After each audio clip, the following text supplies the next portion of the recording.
today we're trying this a little bit differently, where we are going to take a look at all these little things, and we're going to go ahead and lay out the food and put it out here. So, Mark, thanks for this suggestion. We're going to see how this goes. We're putting all 9 of these little things up here, and we'll see what happens when we let the cats out. They've not seen, you know, oh look, let's see what happens here.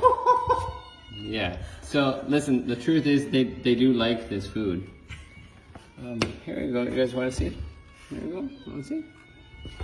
Yeah, let's see. Okay, so we have, what you'll see here is that we've got all 9 lined up.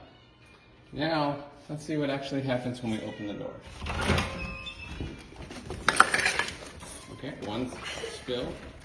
See if they actually find, okay. Look at that. Oh my goodness, oh. Well, that's interesting.